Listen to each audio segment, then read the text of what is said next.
Okay, thank you. I warned you early on that today's talk could be on a subject I don't know a lot about. I'm sort of new at the quantum computing game, but it's sort of fun to think about, and I thought I'd just share it with you, in part because I wish that I had had a physicist tell me about how to do a quantum computing calculation earlier on myself. So this is, I listed just a few references. These two I'm not going to really be talking too much about. And then this is a recent paper that still has to clear the referees on doing a quantum computing calculation. So I'm particularly motivated by trying to understand QCD, phase diagram, in particular high density. We know currently how to do lattice QCD calculations at 0 density and finite temperature, or else at finite density and very high temperature, but the area where a lot of the structure is out of reach currently because of sign problems. So I just want to mention briefly my take on what is the sign problem, why is it so hard? Sign problem, I'm not actually sure I get to that here, but the sign problems are actually not really different than signal-to-noise problems when you work at fixed baryon number. There's a relationship between noise and the Pion, and then switch to asking whether quantum computing could actually maybe solve some of these problems, and then just give you an example of an algorithm I've worked on for finding the ground state of a many-body quantum mechanical system. So what is the sign problem? I mean, technically, if you looked at QCD with two flavors, you have to compute this determinant here in Euclidean spacetime. D slash is anti-Hermitian, its eigenvalues are imaginary, M is just times the unit matrix, and then you add this mu gamma 0. And the problem is that mu gamma 0 is Hermitian and doesn't commute with D slash, so now the eigenvalues become complex. So if you try to use a Monte Carlo method, then you want to use this probability measure, which is the Yang-Mills action, weighted by this determinant. And you can tell that it's complex. And in particular, if you take the dagger, or the Hermitian conjugate of the determinant, you'll find that you'll get the same determinant back with the opposite sign for the chemical potential. So question is then, if you wrote it as an absolute value times a phase, maybe you could put the phase in the operator and just put the positive part in the measure. Well, that only works if the phase doesn't fluctuate too wildly.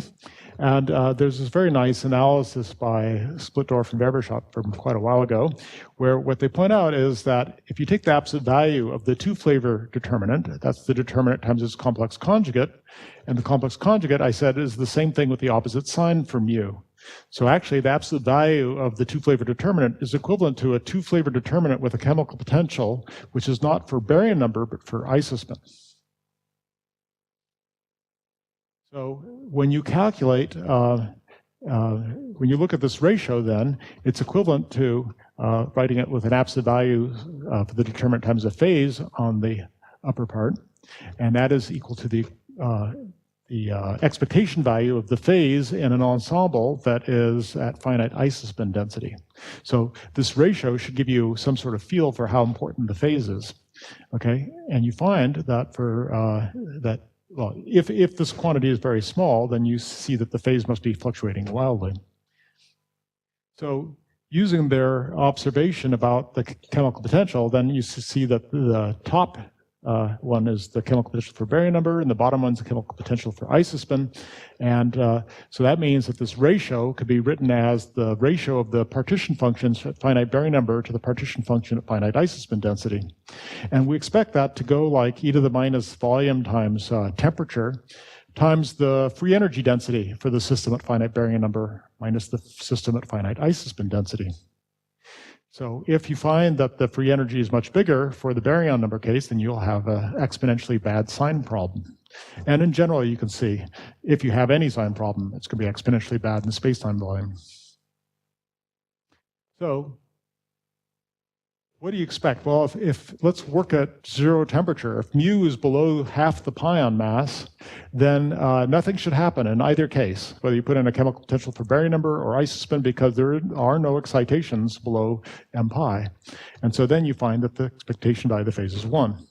If you work at chemical potential between m pi over 2 and m nucleon over 3, Well, nothing should happen in the baryon case because you still don't have enough chemical potential to produce a single baryon.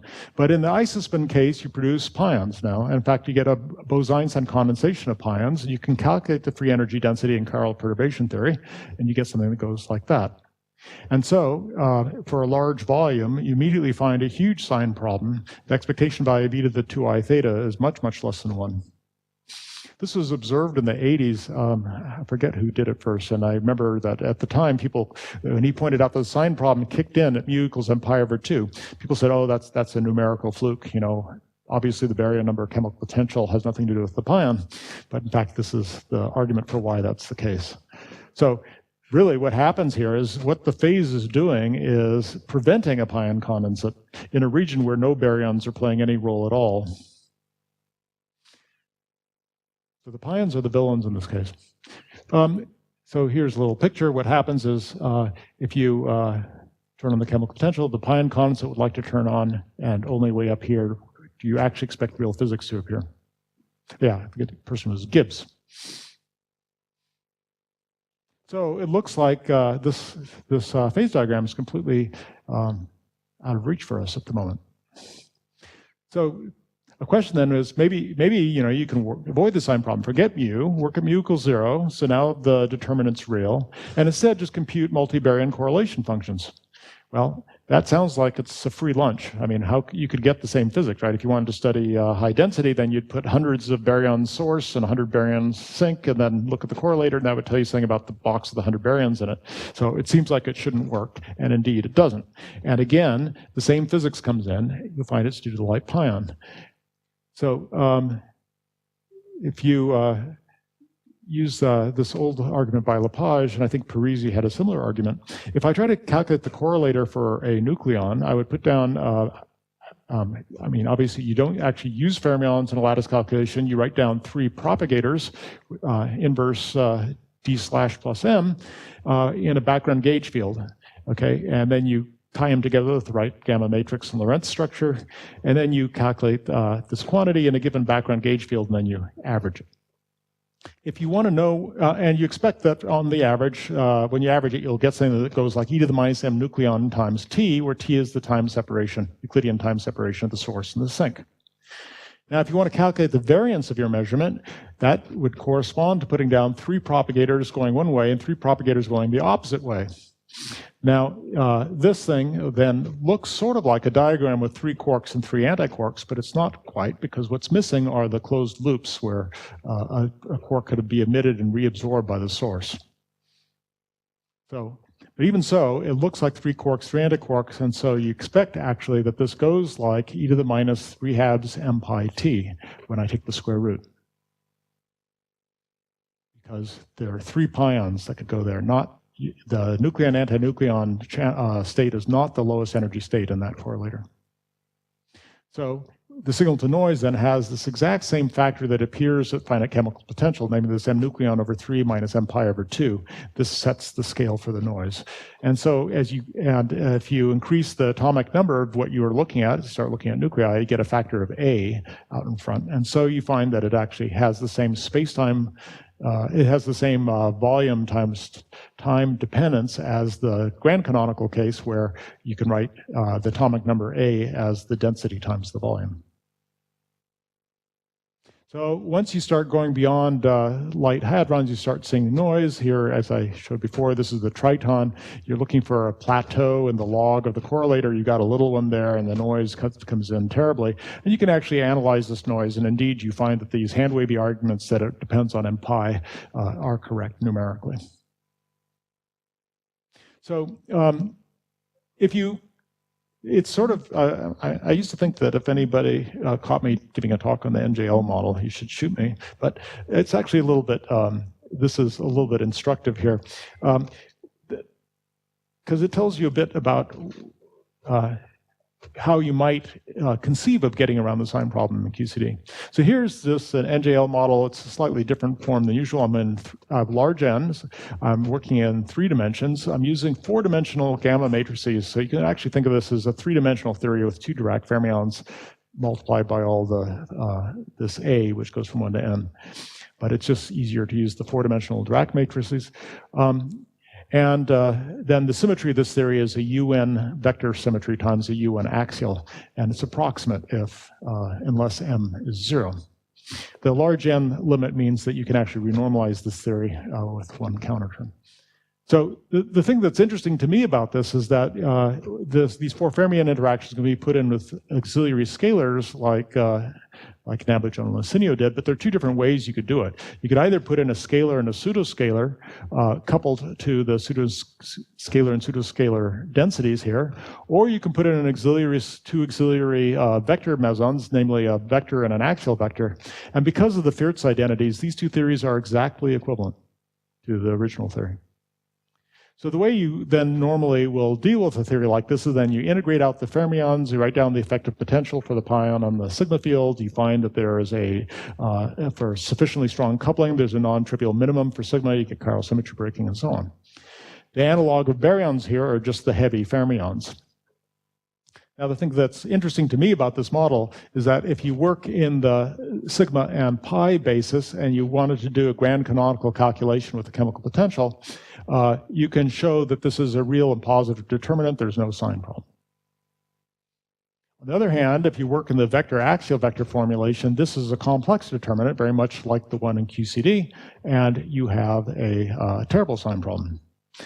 If you give the same Splitdorf-Weierstrass argument for why it's complex and where the phase fluctuations come about, again, it's because of pions condensing in this theory. So but in this case, unlike QCD, we have two different formulations, one with a sign problem and one without. So you can show that the reason for this is because this theory has the pion as an explicit field, and it turns out that it does not contribute to the variance of measurements of baryon correlators. While in this one, the pion appears as a bound state, and so the quarks, the states you're working with in the effective theory are very different than the actual physical states. There is no vector meson, there is no axial vector meson in the spectrum, and so the pions appear as bound states in this theory. So the sign problems appear to arise from using degrees of freedom in your theory that do not represent very well the light physical degrees of freedom of the actual theory. This is something that Shailesh was saying also, is that sign problems seem to arise because you're using the wrong variables to describe your theory.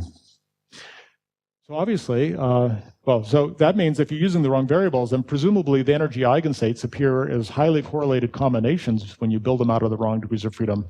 I mean, a really stupid and trivial example, if you are talking about a free particle, a momentum state is a nice eigenstate, but if you insist on using position eigenstates, you have to use a whole sum over many of them. When you're working with n particle states, relativistic bound states, whatever, you've got such a huge Hilbert space that you're summing over many, many of the states you're putting in order to get one energy eigenstate out. So really the sign problem seems to be due to the difficulty of finding the right vectors in the vast Hilbert space starting from a poor starting point.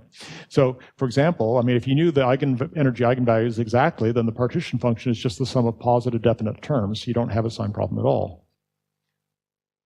So that means sign problems in principle could be really hard or they could be really easy, depending on how well you have insight in what the important degrees of freedom are and how to build them out of the and how to write down the fundamental interactions between those degrees of freedom. Unfortunately for QCD, I'm not very optimistic about coming up with an exact reformulation of QCD in terms of meson and baryon fields. I think if you could, that theory probably would not have a bad sign problem. But since we can't, if we describe it in quarks and gluons, then we have to instead find a better way to navigate the Hilbert space, because the type of the perturbative vacuum, for example, with quarks and gluons is incredibly far away from the states that actually contribute to the partition function. So that brings me then to the question whether quantum computers might be a way to approach this problem someday. And certain algorithms on a quantum computer can do in polynomial time what takes exponential time on a classical computer. So I'll just go through one example here, which is this discrete Fourier transform. So classical Fourier transform on a discrete function with n values, you take a bunch of these n values and you do a transformation to a U set where the relation between them is that you multiply them by these powers of nth roots of unity. So according to this formula there. And if you do this on a classical computer, you find that the algorithm's computational cost is n log n, where n is the number of terms in this sum. Now, when I go to discuss this in a quantum computer, I'm going to be using a different n, little n, which is the number of qubits. And the number of qubits, when the number of qubits is little n, then capital N is 2 to the little n, because there are 2 to the n states, 2 to the little n states. So if you rewrite this classical cost in terms of a string of bits, which is 2 to the little n long, then n log n becomes n times 2 to the n, in terms of little n. And the claim is that on a quantum computer, instead, this scales like n squared. So you have an exponential speed up. And by speed up, I'm counting gate operations. And that I'll return to, whether that's really a fair scaling measurement or not. So how does this work? So let's just do 2 qubits, okay? So we have a state x, which I can label with 2 numbers, and the numbers are either 0 or 1. And so there are 4 states in the system. And if I do a discrete Fourier transform, my nth root of unity is 4th roots of unity. So e to the I 2 pi divided by 4. So what a Fourier transform then is it takes these 4 states and it does a unitary transformation on them, where this unitary transformation is this matrix here. Remember, on the previous page here, we have xj times omega to the j times k. It gives you yk. And so we have j running from 0 to 3, and we have k running from 0 to 3. And so we have omega pairing with the powers 0 to 9. So here's the matrix. And because this is the 4th root of unity, then of course these are equivalent matrices because omega to the 4th is 1. The question is, how do I do this Fourier transform on a quantum computer? And it's pretty elegant. So we're going to take a state, which is going to be written in terms of these basis states. And the notation is, we'll label state k, k being a number from 1 to 4. And what we'll do is, when we have a string of bits, 0, 0, 0, 1, 1, 0, or 1, 1, then k is just the number where I read off those bits as if it was in binary notation. So 0, 0 is state 1, 0, 1 is state 1, 1, 0 is state 2, and 1, 1 is state 3. So 0 to 3, sorry. So then you do this unitary transformation, and if you do the unitary transformation, then the coefficients of your wave function become the things you're looking for. You started with the x's, you end up with the y's, where you have this relation. So here are our states, and this is the unitary transformation we want. And it's interesting to make the following observation, that if the rows are going to act on this column here, and so here I just wrote out that column, just reminding you which element in the rows hits which part in the column. And if I write that out using this as a binary notation, then this corresponds to numbers 0, 1, 2, and 3. Now, if you then look at the rows in this matrix, all of these are omega to the 0. All of these can be written as omega to this number, written out, interpreted as a binary number, which is x2 plus twice x1. So the numbers here, the exponents of omega, match exactly the numbers up there. So I can write that as x2 plus twice x1. If I look at the next row, it's twice that. It's where I had omega 1, I now have omega squared. Where I had omega 3, I now have omega to the 6. So I have omega to the twice x2 plus 2x1. And in the last row, omega to the 3rd power, 3 times x2 plus twice x1. And this is, of course, 0 times x2 plus 2x1. So that means that if I look at this, what I find is that the state 0, 0 then now becomes, you have the 0, 0 appear, for all of these states, 0, 0 comes with the coefficient of 1. So there it is, coefficient of 1. Then the 0, 1 state, reading down here, should come with coefficient of 1, omega, omega squared, omega cubed. And so you find that 0, 1 comes with the coefficient 2x1 plus x2. Sorry, I should be reading across this way, right? So reading across this way, 0, 0 comes with coefficient omega to the 0. 0, 1 comes with coefficient omega to the x2 plus twice x1. So I get 0, 1 has a coefficient twice x2, twice x1 plus x2. Then coming along here, that's the coefficient of the state 1, 0. So I have 2x2, and that, I'm getting lost. What happened here? Oh yeah, twice, I get twice times 2x1, so 4x1, and because the omega is the fourth 3D unity, that just goes away, and so I just get 2x2. And then the last one is 3 times x2 plus twice x1, which is the same thing as 3x2 plus 2x1. So I get a 2x2 plus 1x2 is 3x2, and then a twice x1. So this combination then gives me back all these things, and the thing that's special about this is that it factorizes into the first bit and the second bit behaving differently. So now, then how do I realize that with some gates? So here is the circuit diagram for what one does. There are 2 types of gates here. There's the Hadamard gate, which takes the state, it's just a rotation around the x-axis. So the 0 state goes to 0 plus 1, and the 1 state goes to 0 minus 1. The other one is called a controlled rotation, phase rotation, which says if x2 is equal to 0, don't do anything. And if x2 is equal to 1, rotate by pi over 2, which means multiply the state by omega. Omega, remember, it was e to the I pi over 2. So what happens then is that you start with the state x1, x2. You hit the first Hadamard gate, which only acts on the first bit, okay? And it becomes either 0 plus 1 or 0 minus 1, depending on whether x1 is 0 or 1. So if x1 is 0, I have 0 plus 1, and if x1 is 1, then I have 1 plus omega squared, which is negative 1, times the state 1. So this reproduces what happens when you hit the first gate. And then when you hit the rotation, it checks what x2 is, and either does or doesn't do the rotation, where the rotation only it'll be a multiplication by omega, okay, to the x1. So the state, so if the state's if x1 is 0, then nothing happens to it no matter what, because omega to the 0. If you have state 1 in the first bit, then either you hit with an omega if x2 is 1, or you hit with 1 if x2 is 0. So here you have e to the 2. Can't read my own thing. You already had an omega to the 2x1, and now you multiply it by an omega to the x2, which is that you hit it with an extra omega if x2 is 1, and don't do anything to it if x2 is 0.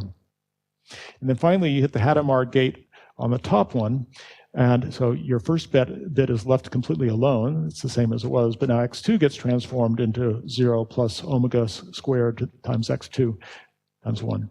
And when you multiply these two out, then you get and notice that this algorithm switches the order of y1 and y2 relative to x1 and x2. So I have to reverse the order of these brackets, and it says this is my output, and that is exactly what we found on the previous page for the Fourier transform.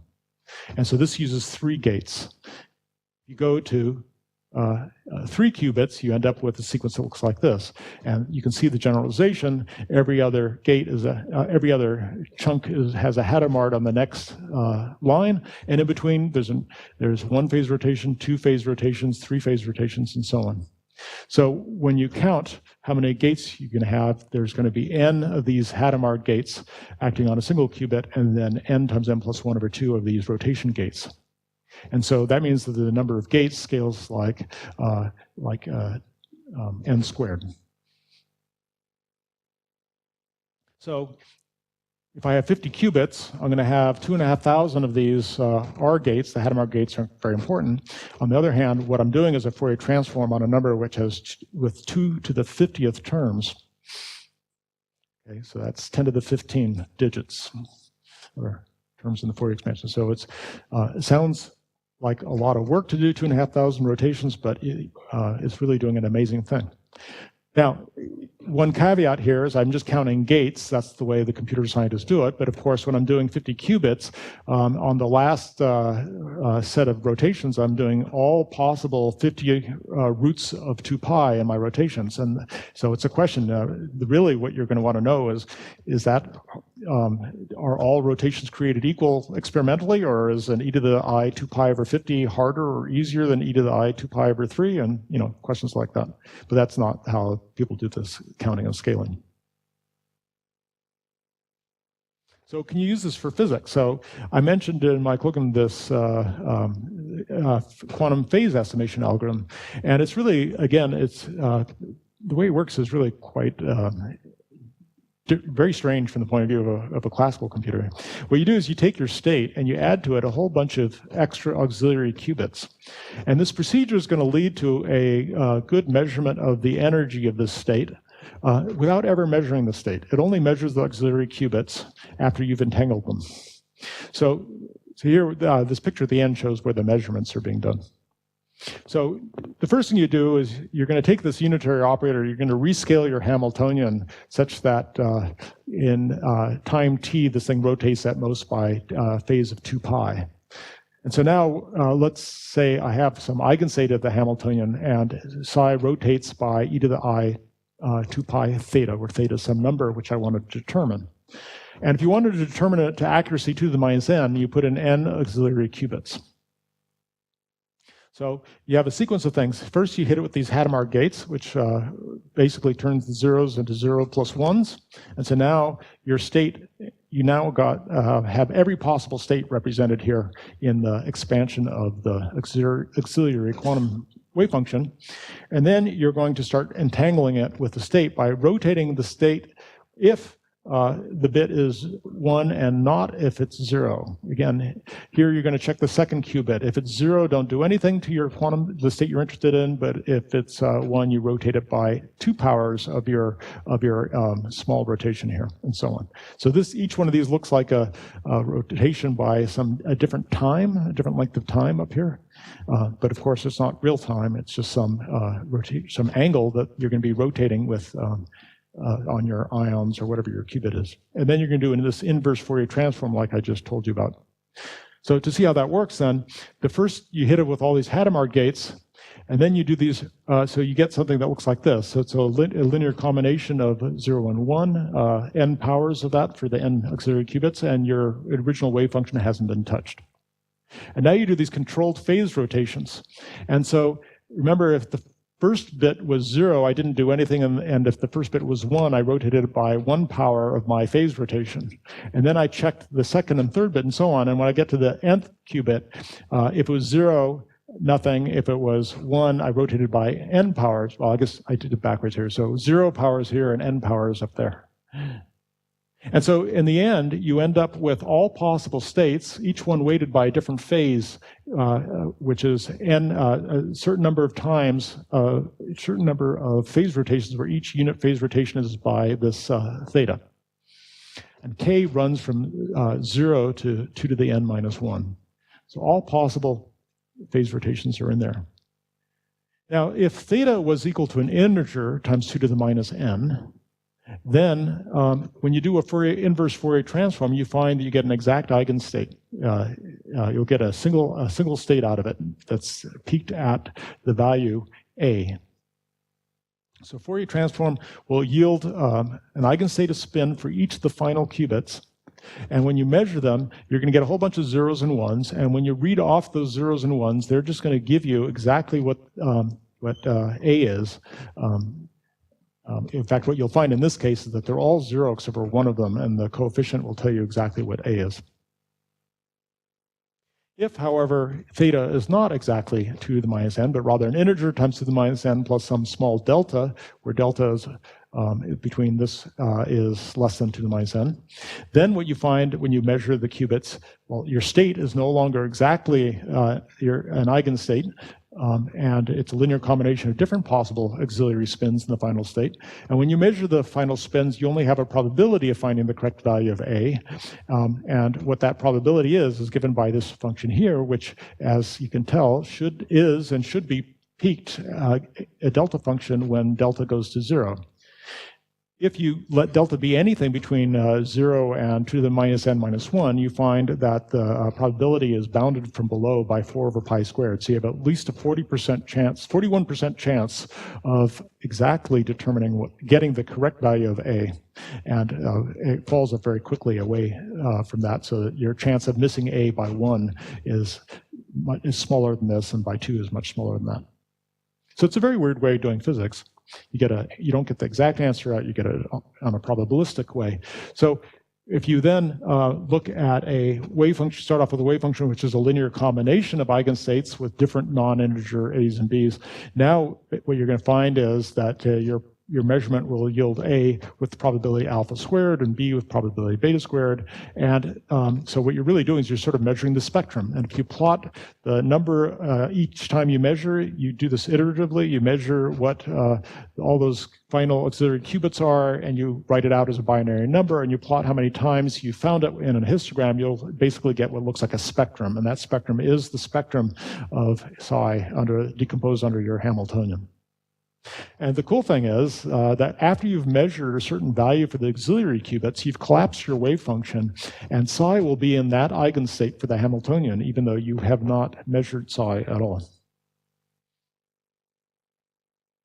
So to do this, of course, there's some, as is typical with these quantum computing algorithms, you've got these unitary transformations here, which require encoding your Hamiltonian, and these things are called oracles. And when people count the scaling, they don't count how hard it is for you to write your oracle and how many gates are in there. So, but that's changing now. People are getting more rigorous about looking under the hood of all your little oracles and figuring out exactly what the scaling process is. So this quantum phase estimation method is made for finding energy eigenvalues of a quantum many-body system.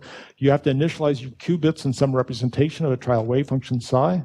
This is sort of easy to visualize if you're imagining, say, an Ising model, because you got n spins and there's 0 or 1, and so you can actually just code them up exactly the way you think of it, as zeros and ones. If you're talking about a gauge series, a little less obvious, you have to somehow encode your initial state in some binary form, which is done on a classical computer too. And then in this basis that you've chosen, you have to construct your Hamiltonian, and you break it up into a bunch of little steps, Trotter steps, and you do your rotation as a succession of different gates that approximate this Trotter step. So then, in the end, you'll get the spectrum, and the probability of finding a given state is going to be proportional to the overlap of that state with your initial state squared. And after each measurement, the output qubits will represent the eigenfunction of that whatever energy you measured. And then you can use this wave function in another sequence of steps, compute matrix elements or whatever. The one problem with this is that you need to have a good trial wave function to find the ground state, because of this fact that the chance of finding the ground state energy is related to the overlap with the true ground state. So this is something that people are very interested in using to solve quantum chemistry problems. So the quantum computer, the first killer science applications of the quantum computer, and there's been a lot of work gone into trying to understand how you would actually do that. And many quantum chemistry problems, you can start off with a pretty good guess for the ground state using some sort of Slater determinant. And so this quantum phase estimation is expected to work pretty well, because you can typically find 10% or better overlap with the ground state. However, it's still very expensive, and so Matthias Trotter recently did a calculation where he estimated what it would take to solve various molecular structures. And here we have the number of qubits you would need, and here is the number of gate Trotter steps. And I don't know exactly how that's counted, but it's important to notice that the scale here is 10 to the 4, 10 to the 6, 10 to the 8. So we're talking about many, many gates. And this is what it takes. This is sort of state of the art of what it would take to get these various molecules. Now, the conclusion of this paper is that there's still, if you use optimistic assumptions about how long you can maintain quantum coherence and how long it takes to perform each gate or rotation operation, then you find that they conclude that you're still like 2 orders, 3 orders of magnitude off from being feasible, because your system degrades too much, your coherence degrades too much during the time it takes to do all these calculations.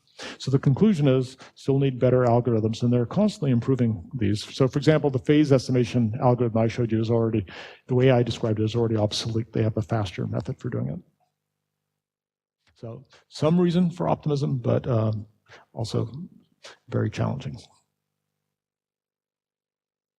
So suppose you can't find, if you want to do a quantum field theory, the chance of finding a good overlap with the ground state is very small, right? I mean, even if you just had a crystal and the true ground state was all the spins pointing in the z direction and your guess was an angle theta off from the z direction, your overlap is going to be cos theta to the nth, where n is the number of spins. So it's natural to have an exponentially bad guess, especially if you have a strongly correlated system. So maybe saying that I have an exponential speed up in an algorithm which starts off with an exponentially bad guess is not such an advance. So finding the ground state is something that is of great interest in quantum computer, and finding different ways of finding the ground state. Unfortunately, you're in real time here instead of Euclidean time, so finding the ground state is sort of natural. And in fact, it's the excited states that are hard when you do a Euclidean path integral. Here, it's difficult. So here is another algorithm that Eddie Faure and Jeffrey Goldson came up with around 2000, I believe. They exploited the adiabatic theorem in quantum mechanics that says if you start off with one Hamiltonian and you gradually morph it into another Hamiltonian, there are no level crossings, and therefore the ground state of the first Hamiltonian changes continuously into the ground state of the second one. So they suggested that what you should do is, if you're interested in Hamiltonian H1 and you don't know how to find its ground state, start with the Hamiltonian H0, which you do know, whose ground state you do know, and then write a Hamiltonian that interpolates between the two. Start your system in the ground state of the system you know, and let it just adiabatically evolve into the state you want. So you initialize qubits for the known ground state H0, and then your unitary evolution depends on this parameter S, and you slowly change S from 0 to 1. And then you measure your matrix elements at the end. So the problem with this algorithm is that there will be near-miss level crossings separated by some energy delta E, and for the adiabatic theorem to hold, the speed which you pass through this region here has to be sufficiently slow that you don't excite a jump across the gap. And you find that the evolution time has to scale like 1 over this gap squared. So the problem with that then is that you might have an exponentially small gap, which once again will give you an exponentially long task in order to find the ground state using this method. So here is an example we can cook up of a very simple system that will have bad scaling behavior. So take an Ising model with small transverse field H. So here we have a B field pointing in the Z direction, but we have a small B field, a small magnetic field I'll call H pointing in the X direction.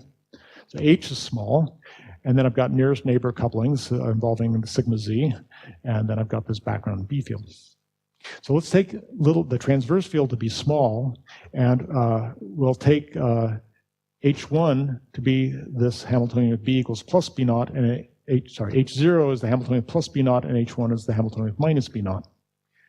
So, and here's the picture of the Hamiltonian we'll be using. We'll start with one value for B naught, and we'll slowly change B naught from plus B naught to minus B naught. So this is difficult for the adiabatic method, and the way you see that is first set H and B equals 0. So the ground states are degenerate then, all up or all down, where they want to be spin aligned because of the spin-dot-spin term. Now, when I turn on B, but keep H 0, then one of these will be the ground state initially, and then when B changes sign, the other one will be the ground state. So with H 0, I have to go from this state all up to all down. But now when I turn on H not equal to 0, there is tunneling between these states, but because H is a single spin operator, I have to put in n powers of H in perturbation theory before I can get a non-zero matrix element coupling these two states. And therefore, where n is the number of spins in the system.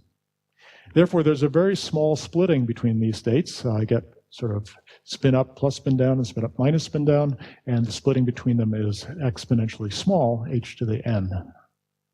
Therefore, when I take small h and I now transition from going from all up, which is what I get to a good approximation when B naught's big and positive, to all down or B naught's big and negative, I'll have to transition through the value B equals 0, where these are almost degenerate but split by a very small amount.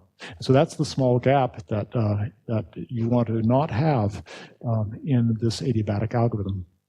John Preskill has argued that it'd be sort of generic to expect exponentially small gaps in a quantum field theory. I think that sort of makes sense because you have an exponentially large number of degrees of freedom, so your level spacings are going to get very close. So how does nature do it? Nature works in Minkowski time, after all. It doesn't have the luxury of working in Euclidean time, yet ground states are ubiquitous. And the reason, of course, is that the system we're looking at is always coupled to something bigger, or almost always, okay, a heat bath.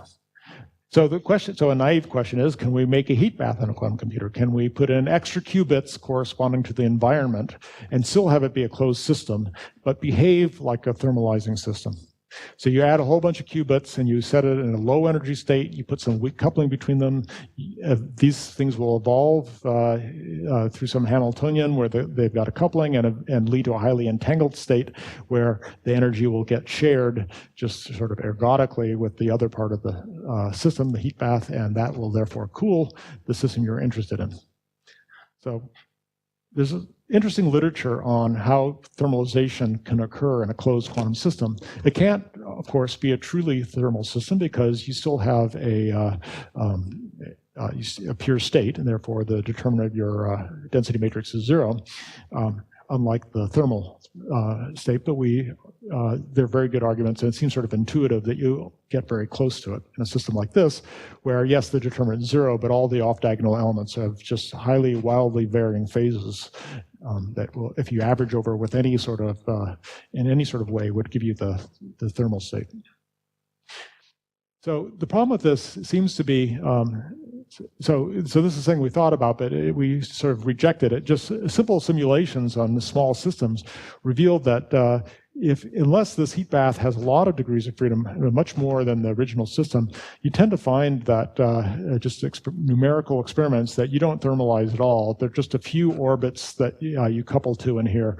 And basically the idea is, I think, that the energy transitions here, you really only get mixing across there, as if you have energy transitions here that match up well with energy transition heat bath so that it can absorb quanta of energy and go back. And so you need to have good mixing of states, and the mixing only occurs if they're relatively close in energy.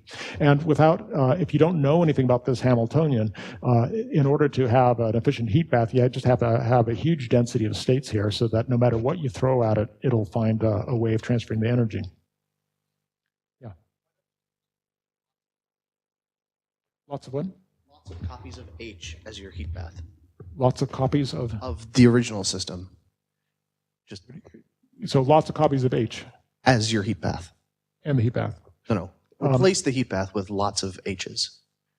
Okay, maybe. The problem in anything I could think of requires lots of qubits, and part of the goal is to do something that's actually not too expensive. So what we're going to try is something else, which is to try to keep the number of qubits on the order of what you would normally use for H by itself.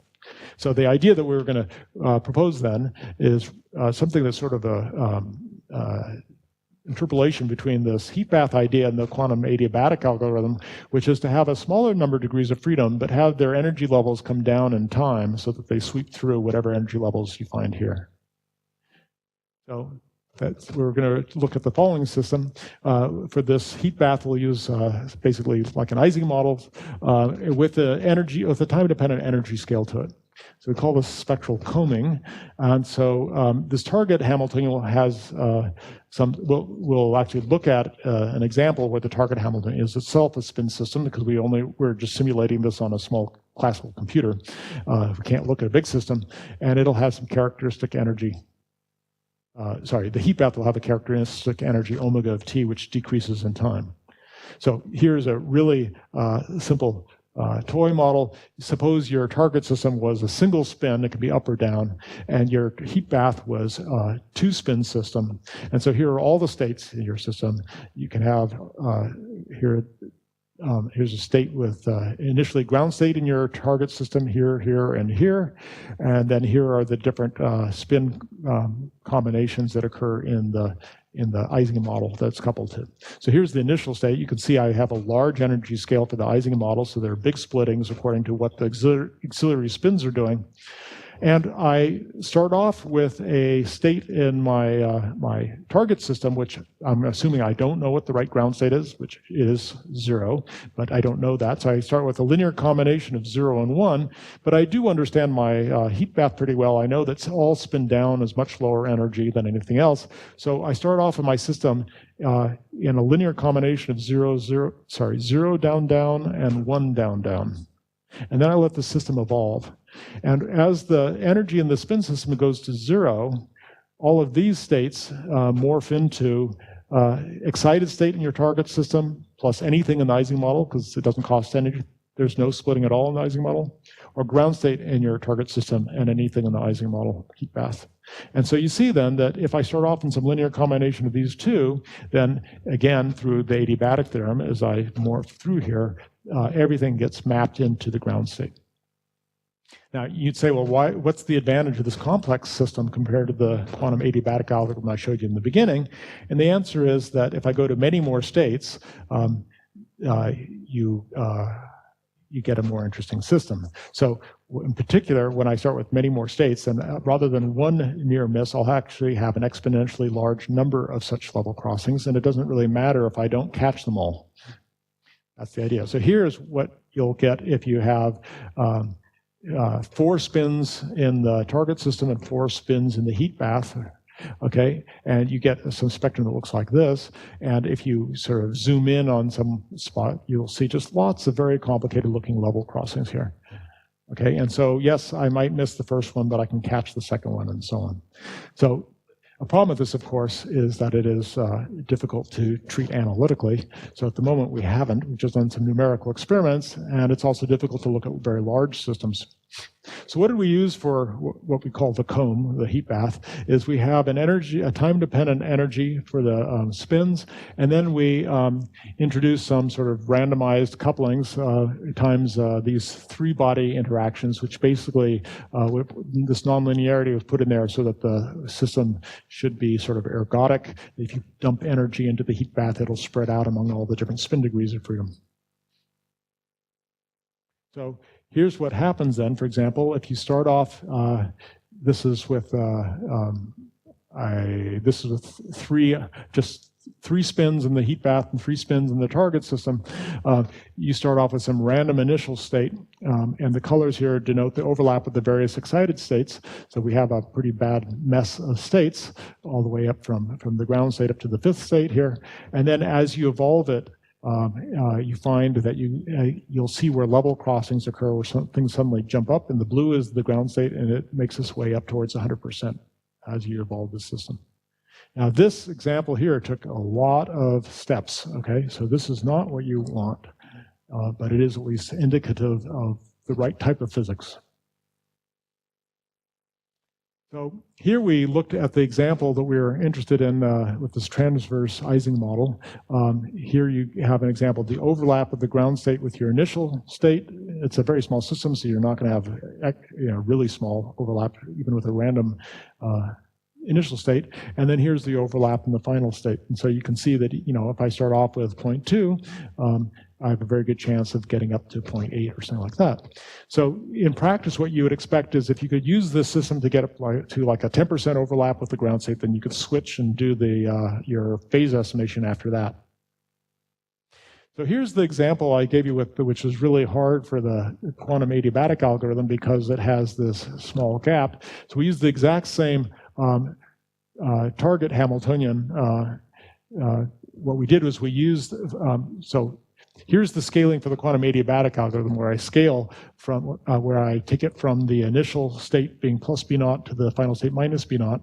And it tells you, as a function of the gap between the all spin up and all down system, how many gates you need to do before you're able to find the ground state. And the reason why you have more gates is because, as I said, you have to go more slowly in order to not lose the ground state. And so you can see the steep rise in cost for this contrived system. In contrast, if you do the spectral comb, what we do there is we say the true Hamiltonian is the one with minus B naught, but our initial guess is the wave function for plus B naught. So we have to flip all the spins to get to the good ground state. And you can see that this has much, much better scaling property. And basically it's because the bath doesn't respect the sort of fine tuning that gave us this small gap, and the system is able to go around it through the heat bath. So this is promising, in particular if you have some sort of symmetry-induced small gaps. If your heat bath doesn't respect it, you can get around it. So spectral combing looks interesting, but we have to determine the scaling for larger systems. In any case, the gate count scales like a power of the number of qubits, not like the size of the Hilbert space. In fact, just by sort of physical intuition, if you think of your quantum system that you want to describe, the ground state of being like a two-dimensional film, so some two-dimensional spin system, and what you're doing is you're slapping it down on a slab of conductor to suck all the energy out, then that physical picture tells you that the cost is going to scale extensively. So it's going to scale like the physical size of your system, not exponentially like the size of the system. So really, to make this something that the computer scientists will pay any attention to, we have to have some scaling arguments. So we have to understand better how people discuss thermalization closed quantum systems. So we understand sort of what density of states we need in our heat bath and how expensive that is. But I just wanted to give this as an example of a place where I felt like physicists could contribute to this field. This is not the sort of approach that computer scientists would think of, and it's also it's very different than a lot of the, I think a lot of the algorithms for classical computers really are very much mathematical in nature, and they don't use so much physical intuition. Here, you're really poking and probing a quantum system. So if you have intuition about how quantum physics works, I think you have a lot to contribute in this field. And there are just lots of open problems. How to do algorithms for many different things, but also just how would you simulate different theories? So, I mean, one obvious question is how do you simulate a gauge theory? And that's still an open question, I think. You can't just take the Colgate-Wilson Hamiltonian, which is discretized in space, and say I can just put that on a quantum computer, because you still have bosonic variables with an infinite dimensional Hilbert space. You can have any possible excitation even in your compact gauge group, just the way a particle on a circle can have any possible angular momentum. So you're going to have to truncate it. So there's a further truncation to the theory beyond the spatial lattice, and you can and all of the analysis about how you do that truncation and how you attain the continuum limit and how things scale as you raise the cutoff in your truncation. None of that exists. So the hope is then we could maybe someday have a workshop here where we're simulating chiral supersymmetric models and giving information to mathematicians about Klabe-Yau manifolds, despite the fact that they're a sign problem. So just in summary, sign problems are severe and interesting theories and are rooted in the dynamics of the theory, and I suspect not fixable in QCD, and therefore not accessible on classical computers. So desperate times require desperate measures. So let's turn to quantum computers, perhaps. There are tons of hardware obstacles to overcome, and nobody should ask me what the prospect is there, because I know nothing about it. But it looks like that, if you have faith that technological problems will eventually be overcome, then it looks like this technology does have a potential to revolutionize physics and technology by answering questions that are out of our reach now. In the meantime, I think there are lots of things for theorists to do. Thank you.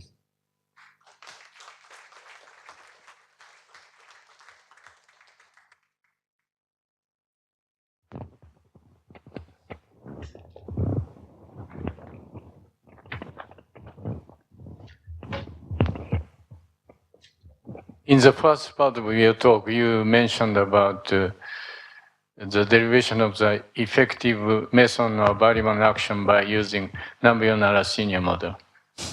But if we take the strong coupling limit of the lattice QCD, we can have a larger limit of the analytic effective meson and baryon action. Yes, if you have a coupling where the states are bound together and aren't allowed to separate because that would cost you gluon plaquettes, and I think you can conquer the sign problem for that type of theory.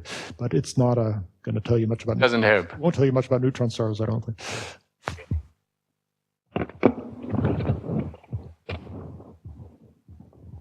Any other questions, comments?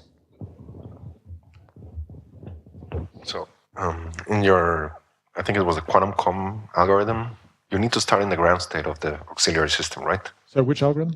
The one that you showed where you couple it to something that is like a heat bath. The spectral combing? Yeah, the spectral combing. Yeah. You have to start in the ground state of that system, right? I have what? You have to start in the ground state of that system. No, the No? whole point is you start in any state. Okay, and the idea is you have all these gazillion level crossings in your heat bath, and when they cross, you get resonance, and you can transfer energy to the system, which you started off cold. I'm talking about the heat bath. Okay, The heat bath doesn't start in the random state, does it? No, the idea of the heat bath is started off cold. Okay, that's what I was asking. Yeah. Okay. Unless you want to study your system at finite temperature. So if I'm going to treat gauge theory, is this the first thing I need to do, worry about how to get a discrete kind of spectrum for the theory, and just how to reduce it to a discrete set of variables so I don't have a continuous, infinite Hilbert space. So is that the main goal of these tensor network algorithms and things like that, is to initially reformulate it in a way which is sort of intrinsically discrete? Yeah, an obvious thing to do for U1 is replace it with Zn. Right. Okay, and then you expect that as you take n large, you'll always be sitting in the Higgs phase, but you'll be going to smaller and smaller photon mass as n gets larger. And then presumably you can tune in your way back to U1 that way as n gets large. A photon mass of 10 to the minus 40 electron volts is as good as the real world. Okay, that's the idea. But when you go to non-abelian theory, you don't have the luxury of having an arbitrarily large discrete subgroup. Right. I mean, there are, of course, arbitrarily large discrete subgroups, but they're really stupid ones. They're basically embedding Zn with a few non-abelian flips. So those do not cover the group well at all. Actually, I turned up in the early 80s, somebody looked at the largest discrete subgroup of SU3 and discovered that you could simulate, but it was was in the strong coupling regime of SU3. It was like beta 6 or something like that. I don't know. But anyway, so you have to come up with something else. So what I'm actually looking at right now, and this is something that other people suggested, is that when you look at the Kogut-Susskind Hamiltonian, you've got two terms. You've got your B squared term, which is the spatial plaquette, and you've got your E squared term, which is the Casimir. And then you have to include all, if you look in the basis with the Casimir's diagonal, you're including all the representations of the group. So instead, cut them off. If you're doing an SU2 gauge theory, stop at j equals 17, okay? And now, what I'm actually working on right now is, if I take a Hamiltonian theory truncated at j equals 17, how do I analyze how close that is to the continuum limit? And all my tools are in Euclidean spacetime on a lattice. So what I'm trying to understand right now is, can I take that truncated theory, turn it back into Euclidean lattice calculation, and ask how does it differ from the conventional one, and what are the corrections, and see if there's any way of analyzing it that way. I don't know if that'll work. That's the program I'm trying to do right now. So is that related to the quantum link models that Rich probably knows about, those representations? I think the quantum link models are more ambitious. I think they're not trying to replicate the microphysics of the original theory. They're just trying to find a theory in the same universality class. I don't know if that is a fair description or not.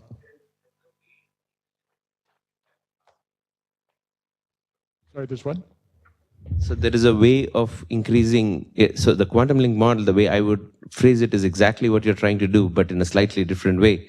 And you can take representation such that it can become better and better thing for the classical limit. It's exactly the same, but I don't think the microphysics is exactly the same, is it? In the limit of this large representation, it is exactly the same. Just right now, I think you could do it by coarse graining as well, right? Because if you have a whole block of these things, they will cohere like a high representation, yeah. So I think you can get the classical limit, yeah. Unfortunately, until you build your quantum computer, we couldn't find a good algorithm. Yeah, I mean, to emphasize how different algorithms are in a classical and quantum computer, if you look at what we did with the spectral combing, we basically doubled the size of the system in terms of number of qubits. In terms of number of degrees of freedom, we squared it, okay? So if you say, well, this is just an algorithm for finding the lowest eigenvalue of a matrix, right? Well, normally on a classical computer, if you want to find the lowest eigenvalue of a 10,000 by 10,000 matrix, the first thing you do is not turn it into a 100 million by 100 million matrix, but that's what the quantum computer is doing. Okay. So that's why you might have a chance of finding algorithms that nobody ever thought about before, because you don't have the same constraints, different constraints. Yeah. On another slightly different note, so clearly there are problems which I think the quantum computer is definitely better than the classical computer, but I'm curious, there are problems which do not have a sign problem, which you can solve for, let's say, 50, or even these days there are these antiferromagnets that people can do very nicely. Has there been any comparison as to how, when a classical computer can really solve the problem, can a quantum computer sort of do it like in 2 seconds? I don't know. My guess is that if it's not exponentially hard on a classical computer, there's not a huge gain in going to a quantum computer. Because really, the only thing a quantum computer is good at is exploring a very large Hilbert space. And if you are already in the right place in the Hilbert space, it's not going to give you a big advantage. There's just the reason I'm bringing this up is because there may be a sort of a combination of a classical and a quantum kind of an object, that the quantum computer does one particular task. Yes. That particular thing can. I mean, this is really the Wild West. All of the different ideas are out there, but certainly thinking of the quantum computer as an accelerator for a classical computer is something that people have thought about.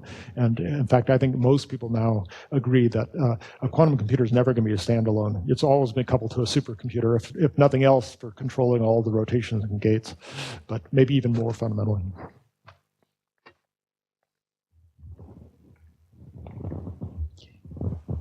Any other questions and comments? Okay, if there are no further questions, let's thank David again.